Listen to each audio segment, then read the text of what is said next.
आज के इस विश्लेषण में हम एक ऐसी शख्सियत की कहानी और उनके दर्शन पर बात करने वाले हैं जिनका पूरा जीवन ही एक बहुत बड़े और अनोखे विरोधाभास पर टिका है। नाम है जिद्दू कृष्णमूर्ति। बचपन से ही इन्हें एक वैश्विक आध्यात्मिक संगठन का नेतृत्व करने और सच कहा जाए तो पूरी दुनिया का उद्धारकर्ता बनने के लिए तैयार किया गया था। लेकिन दिलचस्प बात यह है कि जब उनके हाथों में पूरी दुनिया को निर्देशित करने की असीम शक्ति आई तो उन्होंने उस पूरी सत्ता को ही ठुकरा दिया। इसके बजाय वे कट्टरपंथी और स्वतंत्र सोच के सबसे बड़े पैरोकार बन गए। ये कहानी वाकई हमें ये सोचने पर मजबूर कर देती है कि नेतृत्व, सत्य और स्वतंत्रता के असली मायने क्या होते हैं। उनका एक बहुत ही प्रसिद्ध और विचारोत्तेजक दार्शनिक दावा है, सत्य एक पथहीन भूमि है। बस इस एक छोटे से वाक्य ने उस समय दुनिया भर के विचारकों को झकझोर कर रख दिया था।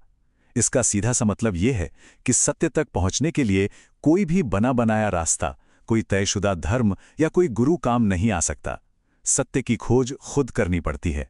तो आज की इस चर्चा का मुख्य उद्देश्य भी यही समझना है। खंड 1, चुना हुआ मसीहा और एक पूर्व निर्धारित नियति।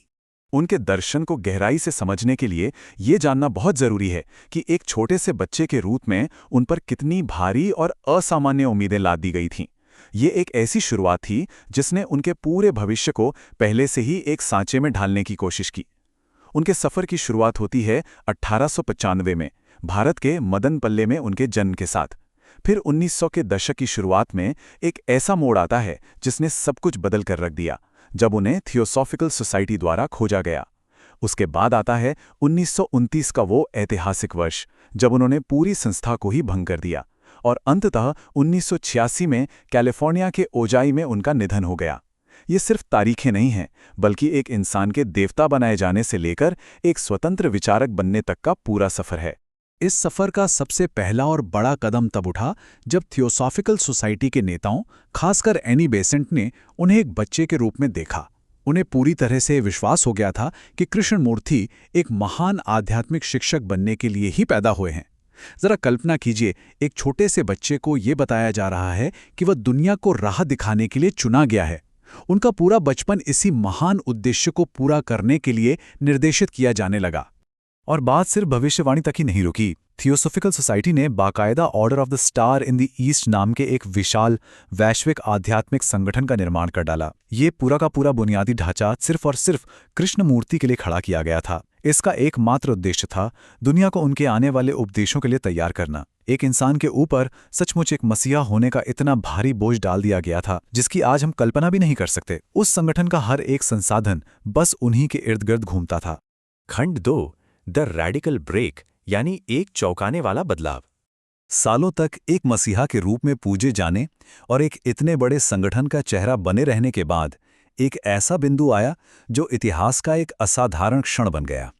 ये वो समय था जब कृष्णमूर्ति ने एक ऐसा विकल्प चुना जिसने उनके सभी अनुयायियों को पूरी तरह से स्तब्ध कर दिया। वो वर्ष था 1929। ये सिर्फ एक साल का नाम नहीं है, बल्कि उस समय ये किसी दार्शनिक भूकंप से कम नहीं था। किसी भी स्थापित नेता या मसीहा के लिए ऐसा कदम उठाना बिल्कुल अभूतपूर्व था। जिस संगठन ने उन्हें दशकों तक पाला पोसा, जिस मंच से उन्हें पूरी दुनिया पर राज करना था, 1929 में उन्होंने उस पूरे ढांचे को ही सिरे से खारिज कर दिया। ये विद्रोह का ऐसा क्षण था जिसे इतिहास कभी भुला नहीं सकता। इस पूरी घटना को अगर करीब से देखा जाए तो दो बिल्कुल अलग दुनिया नजर आती हैं। एक तरफ था थियोसॉफिकल सोसाइटी का व्यवस्थित रास्ता, एक विशाल वैश्विक संगठन जहां कृष्णमूर्ति की नियति एक निर्विवाद नेता बनने की तय की गई थी। लेकिन इसके बिल्कुल विपरीत कृष्णमूर्ति की वास्तविकता कुछ और ही थी। उन्होंने एक स्वतंत्र विचारक होना चुना। उन्होंने उस पूरे संगठन को ही भंग कर दिया और किसी भी प्रकार की सत्ता या अधिकार को पूरी तरह से अस्वीकार कर दिया। जो सत्ता उन्हें बिना मांगे थाली में सजकर मिल रही थी, उन्होंने उसे हमेशा के लिए छोड़ दिया। खंड 3, एक पथहीन भूमि, मूल शिक्षाओं का विश्लेषण। अब यहाँ एक बड़ा सवाल ये उठता है कि ऐसा क्या दर्शन था जिसने उन्हें 1929 का ये साहसिक कदम उठाने के लिए प्रेरित किया। उनके दर्शन का सबसे मजबूत स्तंभ यही विचार था कि सत्य को किसी भी सत्ता, धर्म या व्यवस्था के माध्यम से संगठित या अनुसरण नहीं किया जा सकता। और यही वो मूल विचार था जिसके कारण उन्होंने कहा था कि सत्य एक पथहीन भूमि है। उनका स्पष्ट रूप से मानना था कि जब भी हम सत्य को किसी प्रणाली या धर्म के सांचे में बांधने की कोशिश करते हैं तो वो सत्य रही ही नहीं जाता, बल्कि केवल एक खोखला सिद्धांत बन जाता है। वे पारंपरिक सत्ता के सख्त खिलाफ थे। खंड 4 आत्म पूछताछ का दर्शन और मानव मन को समझना। बाहरी गुरुओं और संस्थाओं को खारिज करने के बाद उन्होंने जिस विकल्प की ओर दुनिया का ध्यान खींचा वो था हमारे भीतर झांकना। उनकी बाद की शिक्षाओं का पूरा ध्यान आत्म पूछताछ पर केंद्रित था। वे मानते थे कि इंसान की सबसे बड़ी जरूरत है भय से मुक्ति। भय एक ऐसी सार्वभौमिक भावना है जो अक्सर लोगों को मजबूर कर देती है कि वे किसी न किसी विचारधारा या धर्म की शरण लें। लेकिन कृष्णमूर्ति ने सिखाया कि हमें अपने मन को किसी भी धार्मिक या वैचारिक निर्भरता के बिना समझना चाहिए। खुद को समझना ही सबसे बड़ा ज्ञान है, और सच मानिए इसके लिए किसी बाहरी सहारे या गुरु की बिल्कुल भी जरूरत नहीं है।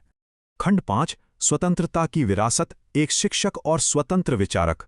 खैर, एक बार जब उन्होंने एक मसीहा और गुरु की भूमिका से खुद को पूरी तरह मुक्त कर लिया तो उनके सामने सवाल था कि वो अपना संदेश व्यावहारिक रूप से कैसे साझा करें। इसके लिए सबसे पहले उन्होंने दुनिया भर की यात्रा की और पूरी तरह से स्वतंत्र वार्ताएं दीं। इन वार्ताओं में कोई कर्मकांड, कोई पूजा पाठ नहीं था, बस सीधे और सरल संवाद थे। इसके बाद उन्होंने शिक्षा के क्षेत्र को गहराई से प्रभावित किया। उन्होंने भारत, संयुक्त राज्य अमेरिका और दुनिया के अन्य हिस्सों में स्कूलों की स्थापना की। उनका मुख्य उद्देश्य ऐसे स्थानों का निर्माण करना था जहां युवा बिना किसी भय या वैचारिक दबाव के सीख सकें और अपने आप में स्वतंत्र विचारक बन सकें। वे एक आध्यात्मिक गुरु के बजाय जीवन भर एक शिक्षक के रूप में काम करते रहे।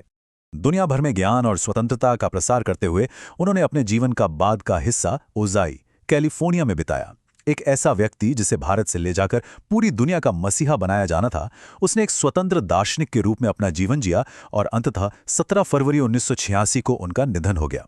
उनका जीवन दूसरों के गढ़े हुए सांचे से बाहर निकलकर असीम स्वतंत्रता पाने की एक बेहद अविश्वसनीय यात्रा रही है। इस पूरे विश्लेषण को खत्म करने से पहले कृष्णमूर्ति का दर्शन हमारे सामने एक बहुत ही महत्वपूर्ण सवाल छोड़ जाता है। क्या सच्ची समझ प्राप्त की जा सकती है यदि कोई केवल किसी और के रास्ते पर चल रहा हो? यह सवाल हमारी खुद की मान्यताओं और बनी बनाई प्रणालियों पर सीधी चुनौती देता है। क्या हम ज्ञान की खोज खुद कर रहे हैं या हम बस किसी और के बनाए रास्ते पर आंख मूंद कर चले जा रहे हैं? यह एक ऐसा गहरा विचार है जो इस चर्चा के खत्म होने के बाद भी लंबे समय तक गूंजता रहेगा। हमारे साथ इस विश्लेषण में जुड़ने के लिए धन्यवाद। हमेशा खोजते रहिए और सबसे महत्वपूर्ण बात, सवाल करते रहिए।